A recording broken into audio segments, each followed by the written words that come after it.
E aí essa palavra, quando a pastora Medecilda falou do cego, falei, Jesus, ela vai falar a palavra sobre Deus hoje. E Deus confirmou a palavra através da sua filha, que está ligada no mesmo Espírito. Aleluia. Nós temos que estar ligados no mesmo Espírito, numa só ligação, numa só intercessão, que está em Lucas, no capítulo 18, no versículo 35. Lucas 18, no versículo 35. Coloca aí, Danilo. Pastor Tiago podia pregar, prega muito bem. O presbítero também podia pregar também, porque ele prega muito bem. Tem muito pregador nessa noite. E às vezes, irmãos, eu reclamo que, Senhor, manda obreiro para a tua casa para pregar, para ajudar a pastora, para alguém que possa ficar na porta. Manda seu diácono. Eu oro, irmão, porque às vezes fica eu pregando e ela pregando. Hoje eu não sou muito de pregar, não, mas vou pregar, porque hoje é dia do pastor. Eita Deus. Eu gosto mais de ver os irmãos trabalhando, a igreja crescendo juntos, em nome de Jesus, né? A palavra de Deus está então, Lucas 18, 35, que diz assim: aconteceu que aproximasse ele de Jericó, que estava um cego assentado à beira do caminho, pedindo esmola, e ouvindo o tropel da multidão que passava, perguntou o que era aquilo. Anunciaram-lhe que passava Jesus, o Nazareno. Então ele clamou: Jesus, filho de Davi, tem compaixão de mim. E os que iam na frente repreendia para que ele se calasse. Ele, porém, cada vez mais gritava: mas, filho de Davi, tem misericórdia de mim. Então parou Jesus e mandou que trouxessem. E tendo ele chegado, perguntou-lhe: que queres que eu te faça?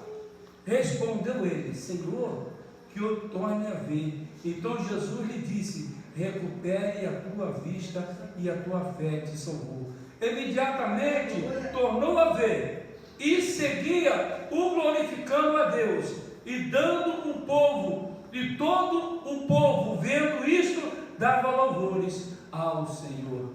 Amém? Pode se assentar em nome de Jesus. Irmãos, aqui está uma passagem muito interessante. Esse cego, ele já vivia tempos à beira do caminho. Ele vivia de esmola, e ele esmolava e pedia esmola, e essas esmolas todo mundo já conhecia ele. Mas ele, cego, ouviu que havia um barulho. Ó, um barulho de tropel de pessoas, espaço, e aquele povo vinha marchando atrás de uma multidão, o seguia Jesus. A multidão o seguia, a multidão ia atrás de Jesus. Irmão, nós temos que entender uma coisa, que nós, às vezes, eu já falei de várias vezes, que Jesus nunca foi para a casa de ninguém pregar o evangelho. Nunca foi. Você sabe o que acontecia? A multidão o seguia, a multidão que ia atrás dele. Ele não ia atrás de ninguém, ele não procurava por ninguém, as pessoas procuravam Jesus. Jesus só entrou em 12 casas. Eu posso falar para você aqui as 12 casas. Uma das casas, qual a primeira casa que Jesus entrou? Quando ele saiu da sinagoga que estava pregando e ensinando? A casa de Pedro. Foi a primeira casa que ele entrou. A sogra estava doente, e ali ele o curou. E ela fez o quê? Imediatamente foi para a cozinha, fez o quê? Comida para alimentar Jesus. Olha que maravilha. Ela não ficou assim: Jesus, ela está com febre, está doente. Não, correu imediatamente. Eu poderia falar para você, a segunda casa que Jesus entrou foi no casamento. Ali Jesus levou alegria nesse casamento.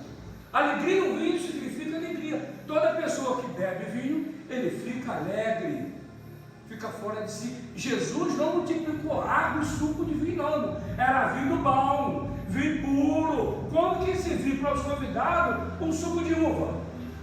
Não tem como, né, pastor? Tem que se vir vinho. Então Jesus foi a segunda casa. Eu não estou pregando sobre isso, que a mensagem é sobre o cego que estava à beira do caminho. E ouvindo a multidão, e aquela multidão, o passado, gritava para ele: ei, cala a boca você, para que você está gritando? Ele nunca vai te ouvir, ele nunca vai te escutar. Mas ele imaginava o quê? Eu preciso chamar a atenção de Jesus. Aleluia. Na Bíblia só tem 2 passagens que falam sobre isso. Eu preciso chamar a atenção de Jesus. Como que eu vou chamar a atenção dele? Como? O povo chamava Jesus de que forma? Mestre, bom mestre, Messias, Cordeiro, e daqui vários nomes. Mas ele fez uma coisa que os outros não perceberam. Ele chamou a atenção de Jesus de uma forma diferente. O que é que ele gritou? Jesus, filho de Davi. Ele conhecia a Bíblia? Conhecia. Senão jamais ele ia falar isso, que Jesus era da descendência de Davi. Então ele conhecia a Bíblia e relembrou, vou chamar a atenção dele, e gritou: Jesus, filho de Davi, tem compaixão de mim. Aleluia. Jesus falou: peraí, alguém me chamou de uma forma diferente, não me chamou de uma forma que eu estou habituado. E chamou a atenção de Jesus, e no meio daquela multidão, Jesus mandou que trouxesse ele. Glória a Deus. E Jesus trouxe ele, mandou trazer. E muito achava que era perder tempo com o céu. Vai incomodar o mestre, para quê? É bobagem. E ele clamava: Jesus, tem compaixão de mim. Aleluia. E o que ia à frente repreendia para que eles calassem. Porém, cada vez ele estava mais forte. Então parou Jesus, e tendo ele chegado, perguntou-lhe: que queres que eu te faça? Olha a pergunta que Jesus faz. Jesus perguntou: o que é que eu faço com você? Senhor, eu quero enxergar. Jesus perguntou a ele se ele era da Assembleia, da Batista, da Metodista, do Wesleyano. Perguntou de onde que ele era, perguntou se ele era convertido, perguntou se ele era crente, perguntou qual igreja que ele frequentava. Jesus sabia que ele também conhecia a palavra, alguém ensinou para ele, mas Jesus perguntou: não. Jesus só disse: aleluia, recupere a tua vista. E ele ficou curado na hora.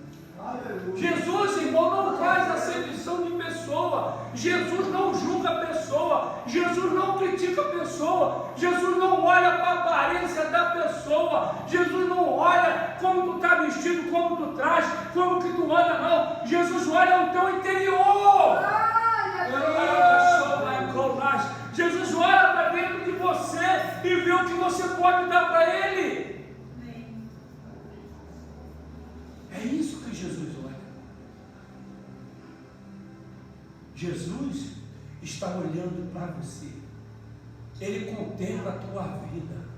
Jesus conhece o teu deitar, o teu levantar. Jesus conhece o teu proceder, o teu falar, o teu andar. Jesus conhece até o teu julgar. Irmãos, eu já fui muito crítico dentro da casa de Deus. Eu já fui muito crítico. Eu julgava muito. Por quê, irmãos? Porque eu fui ensinado na igreja de uma forma totalmente diferente do que é a Bíblia. Eu fui ensinado. Eu fui ensinado que se dormisse de bermuda ia para o inferno. Tive que dormir de calça. Eu fui ensinado que ia andar sem camisa ia para o inferno. eu fui ensinado que mulher não podia se arrumar. Ô noiva feia que Jesus tinha, gente. Cada noiva horrível. Braço cabeludo, perna cabeluda, unha sem fazer o cabelo, sem pintura. Cada noiva de Cristo, que só o Senhor tem poder.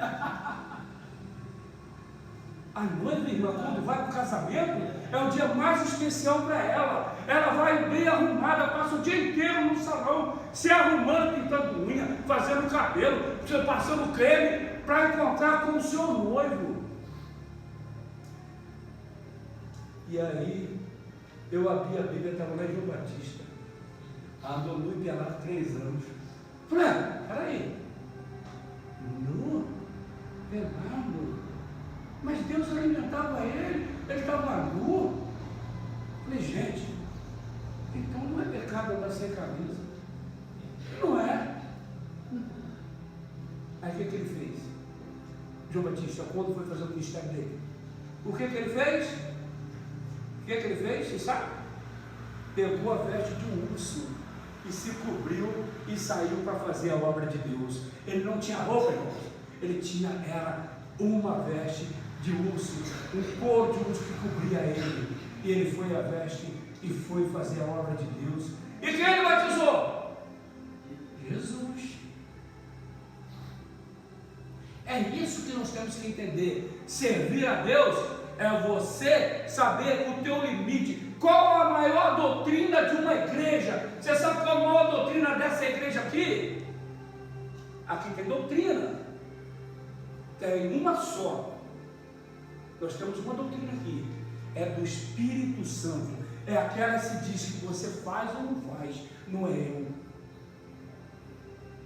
Pastor Davi está sem camisa? Não. Ou não sem camisa? Pastor Davi de bermuda? Não. Pastor Davi vai na praia de bermuda? Não.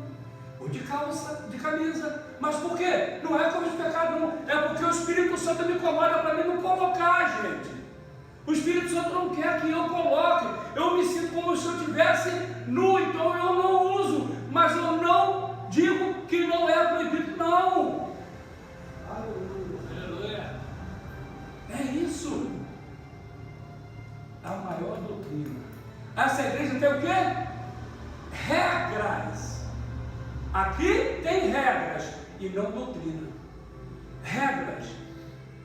Para ser recebido na igreja, tem que ter 3 ceias primeiro. São regras. Para ser consagrado na igreja, tem que ter 1 ano de igreja. É regras. Aleluia. Para passar, para ser batizado, precisa ser discipulado. É regras. Nós temos um estatuto dessa igreja. Essa igreja tem estatuto. Essa igreja aqui tem CNPJ. Essa igreja aqui tem as coisas direito. Você sabe para quê? Para que nós possamos verdadeiramente servir a Deus. Verdadeiramente. Se nós não tivéssemos, não teria tudo que tem. Assim, esse cego que estava à beira do caminho, ele foi abençoado. Você sabe por quê? Porque chamou Jesus de uma forma totalmente diferente. Como você tem chamado Jesus? De que forma você tem chamado Jesus? Vocês têm chamado ele de que jeito? Paizinho? Ele não é teu pai, é teu amigo. Ele diz, vós são meus amigos. Como que você chama Jesus? Jesus, meu mestre. Eu chamo assim, meu salvador, o meu pastor, cuida de mim. Jesus, tu és meu amigo. Se tu és meu amigo, tu deu a vida naquela cruz do Calvário por mim. Tu morreu pelos meus pecados, pelas minhas transgressões, estava sobre si, e o Senhor levou naquela cruz. E hoje, Senhor, se eu estou doente, tu imagina bem, mas se eu tivesse os 2 corações funcionando, eu estaria aqui pulando. Aí você tem problema de coração? Tem. Só funciona um lado, o outro está entupido. Você pode infartar a qualquer momento? Pode partir para a glória a qualquer momento que posso. Mas se Ele permitir, né? Aí que está a diferença, se Ele permitir. E você acha que Deus vai me levar e antes de colocar alguém nesse altar, nessa igreja, para assumir essa igreja? Claro que não, irmãos. Porque se eu for morrer, a minha esposa não vai ter condições de aguentar as lutas, porque nós dois já é grande.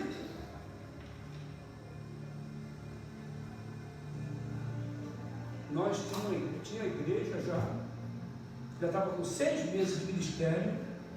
Tinha 6 meses, né? Quando eu te consagrei? Tinha 1 ano. Eu não consagrei porque Deus não tinha mandado. Eu falei, não posso te consagrar, Deus não mandou. Só posso fazer quando Deus mandar. Aí quando Deus falou assim, está na hora. Porque ela falava na igreja que eu não sou missionária. Fui consagrada missionária, mas não é o meu chamado. Missionária faz missão e eu não faço. Eu não saio para pregar evangelho, eu não vou ao hospital, eu não faço nada como missão, porque missionária sou eu. E Deus falou que o meu chamado é de pastor. Mas não é o tempo ainda não. Vamos fazer o seguinte, quando Deus falou assim, 3 meses de prova, 3 meses, tinha 3 aqui, foi consagrado de prova, eles queriam desistir.